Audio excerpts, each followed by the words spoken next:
नमस्कार दोस्तों, मैं हूं आपकी अपनी प्राची अधिकारी।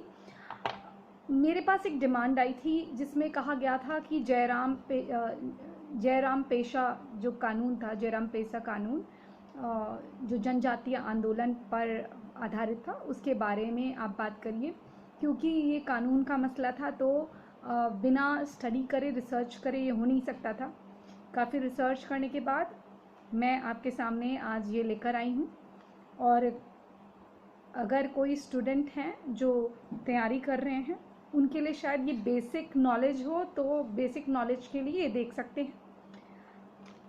राजस्थान में बहुत सारे जनजातीय आंदोलन हुए। वैसे तो भारतवर्ष में हुए, लेकिन ये जो आंदोलन है ये मीणा आंदोलन के मीणा जनजाति के आंदोलन के अंदर आता है। मीणा आंदोलन राजस्थान जनजातीय आंदोलन का ही एक आंदोलन था, मीणा आंदोलन। और ये आंदोलन इन्होंने क्यों करा? ये जयराम पेशा कानून हटाने के लिए करा कि इन पे जो प्रतिबंध लगे हुए थे, अब वो कौन से लगे हुए थे और थोड़ी इसकी भूमिका क्या है मैं बता देती हूँ। मीणा बहुत ही, जो मीणा जाति थी वो बहुत ही ज़्यादा, यानी कि मीण मत्स्य यानी कि मछली, ये उससे आते हैं।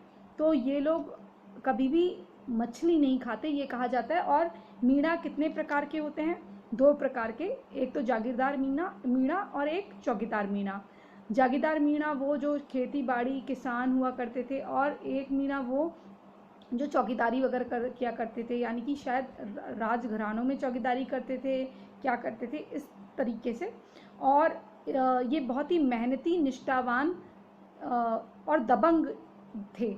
बहुत बहादुर कहा जाता है इनको, कोई भी। और एक अपनी जीवन शैली थी, अपनी परंपराएं थी, उनको निभाते थे। दौसा, जयपुर, अलवर क्षेत्र में इनका राज हुआ करता था एक समय पहले।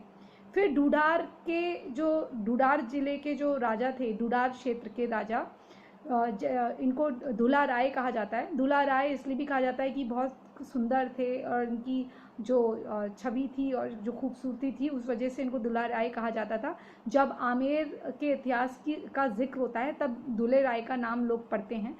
अब वो धुले राय का, क्योंकि मैं स्टडीज़ के लिए नहीं कर रही हूँ, लेकिन आपकी मदद के लिए कर रही हूँ, आपको बताने के लिए, तो आप आमेर का इतिहास पढ़ सकते हैं, उसमें धुला राय का जिक्र किया हुआ है।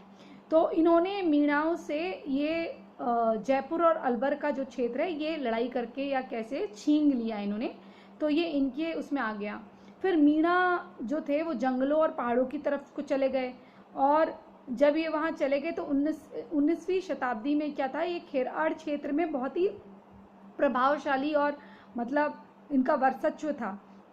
जब अंग्रेज़ों ने देखा कि ये जाति तो बहुत ही ज़्यादा बहादुर है और ये किसी के बहकावे में नहीं आती, और इनका एक अपनी सोच है जिसको बदलना, जिनकी परंपराओं को बदलना और जिनकी सोच को बदलना और तौर तरीक़ों को बदलना बहुत मुश्किल है। तो उन्होंने जब ये पहाड़ों की तरफ को चले गए तो अपने जीवन के पालन पोषण के लिए इन्होंने थोड़े बहुत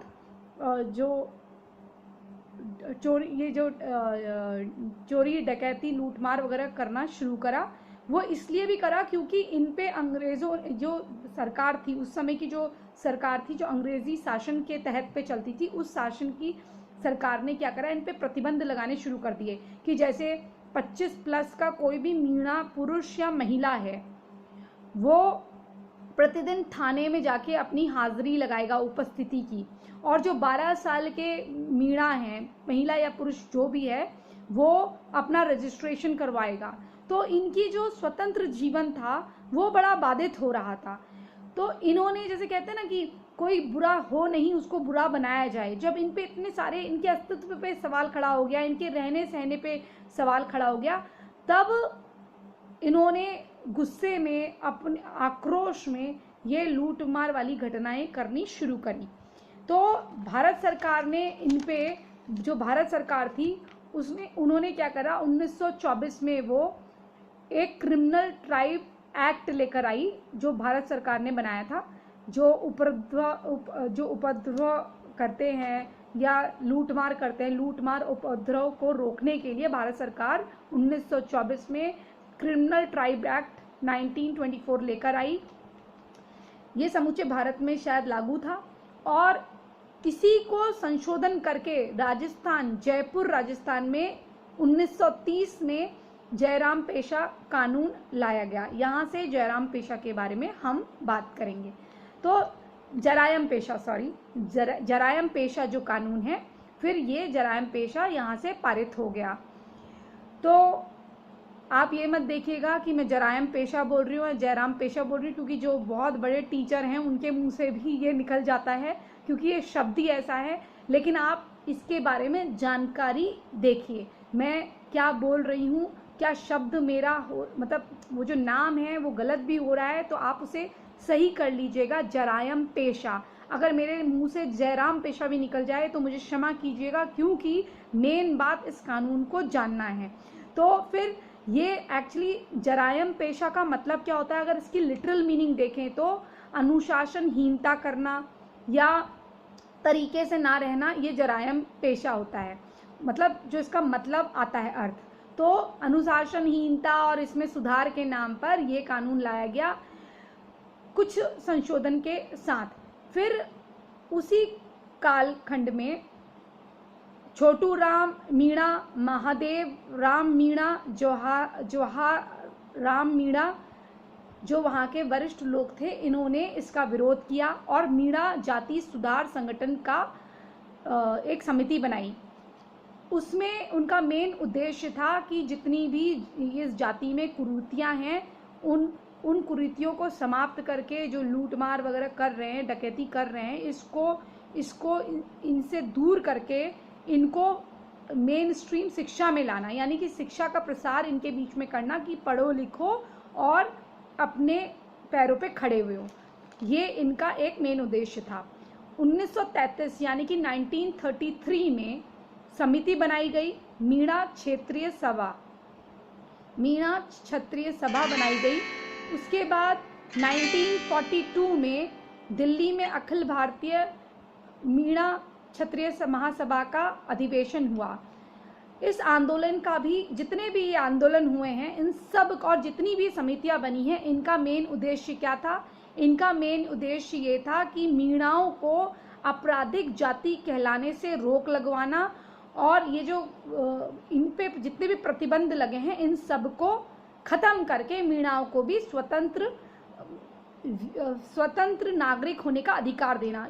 कैसा लगेगा कि एक देश का नागरिक है लेकिन वो अपने ही देश में स्वतंत्र नहीं है और उसकी जितनी भी स्वतंत्रता है वो बाधित की गई है और कहीं ना कहीं से उस पर अंकुश लगा हुआ है। फिर 1944 में जैन मुनि मगन सागर जी ने मीण पुराण लिखा, मीण पुराण, ताकि वो मीणाओं को उनके महान इतिहास के बारे में बता पाएं, ये बता पाएं कि तुम इतने दबंग और इतने शक्तिशाली योद्धा किस्म के हो, इतने मेहनती निष्ठावान हो, तुम्हें ये चोरी चकारी और ये डकैती करने की क्या ज़रूरत है। तुम आज के युग में, आज के कलयुग में वैसे ही शिक्षा की ओर रुख करके अपने आप पे अच्छे खासे सुधार लाके जो अपना पुराना इतिहास है उसको साक्षी मानते हुए आज के कलयुग के हिसाब से पढ़ाई लिखाई करके आगे बढ़ो और तुम्हें सफलता मिलेगी। तो वो उनको सीधे रास्ते में लाना चाहते थे। फिर निमका थाना समिति की स्थापना हुई और मीणा सुधार समिति की एक स्थापना करी। निमका थाना में भी एक सम्मेलन हुआ जिसमें मीणा सुधार समिति की स्थापना हुई। उसका भी उद्देश्य यही था। जितनी भी समितियां के बारे में आप देखेंगे, वो चाहे क्षत्रिय महासभा हो, मीणा क्षत्रिय महासभा हो या दिल्ली में बनाई हुई अखिल भारतीय मीणा क्षेत्रीय सभा हो 1933 की या 1942 की, जितने भी अधिवेशन हुए, ये सब का एक ही उद्देश्य था कि कैसे भी मीणाओं को आपराधिक जाति कहलवाने से रोक लगाना और इनको स्वतंत्र जीवन देना। फिर जरायम पेशा कानून भी खत्म करना। फिर 1945 में एक सम्मेलन हुआ जो कि श्री माधवपुर में हुआ था, उसका उद्देश्य भी सेम था। अब आते हैं हम 1945 में। 1945 में एक महानुभाव, मतलब एक अच्छे समाज के बड़े नेता, समाज सेवी भी आप कह सकते हैं, जो ये जो जातियाँ हुआ करती थी, उनमें जो समाज सुधारक थे वो उन पे जितने भी शोषण होता था उसके खिलाफ वो आवाज़ उठाते थे। तो ठक्कर बाबा ने जयपुर राज्य के प्रधानमंत्री मिर्ज़ा इस्माइल, यानी कि मिर्ज़ा इस्माइल ये प्रधानमंत्री हुआ करते थे 1945 में। आपको भी जान के हैरानी हो रही होगी, लेकिन उस वक्त राज्य के चीफ मिनिस्टर नहीं हुआ करते थे, प्रधानमंत्री हुआ करते थे।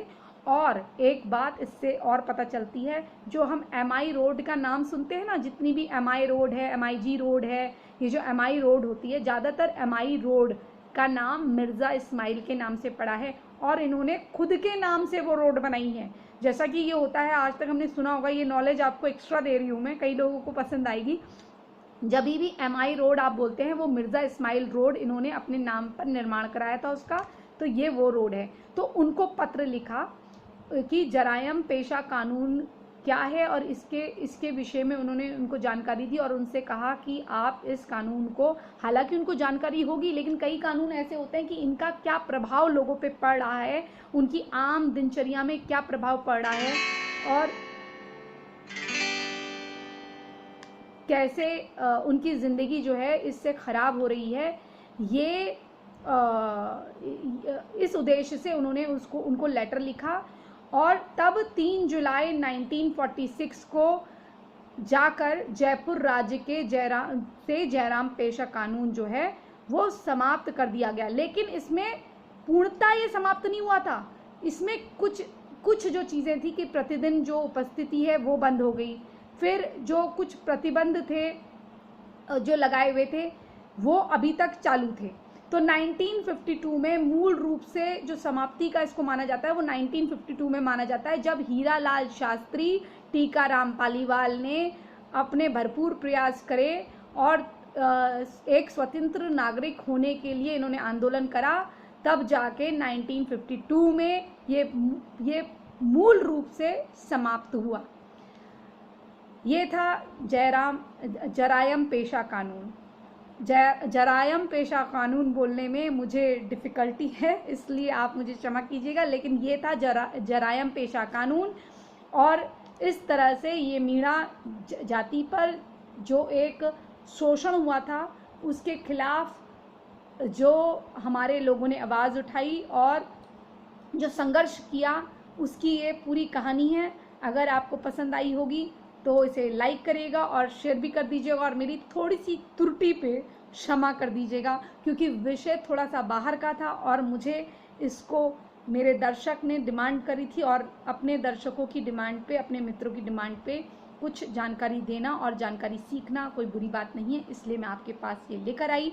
और जो स्टूडेंट्स देख रहे हैं, जो UPSC मेन या किसी की तैयारी कर रहे हैं, वो ये देख सकते हैं जो सन मैंने बताए हैं, यानी कि ईयर्स के बारे में मैंने बोला है कि कौन सी समिति कब बनी और ये क्रिमिनल ट्राइब एक्ट जो है पूरे भारत में कैसे लागू हुआ और जरायम पेशा कानून 1930 में कैसे लागू हुआ और इसके पीछे क्या संघर्ष रहा, कैसी कहानी रही और ये क्या था, इसके विषय में आप यहाँ पर जान सकते हैं। इसी संदेश के साथ अब दीजिए मुझे इजाज़त और अपना प्यार इसी तरह से देते रहें और मैं आपके पास जानकारियाँ लेकर आते रहूँगी। और आपके मन में कोई हो अगर मुद्दा या कुछ आप जानना चाहते हो तो मुझे झुझोड़िए, मुझे लिखिए और मैं आपको ज़रूर उसके विषय में जानकारी देकर बताऊंगी। ठीक है। जय जय हिंद, जय जय भारत, वंदे मातरम, जय श्री।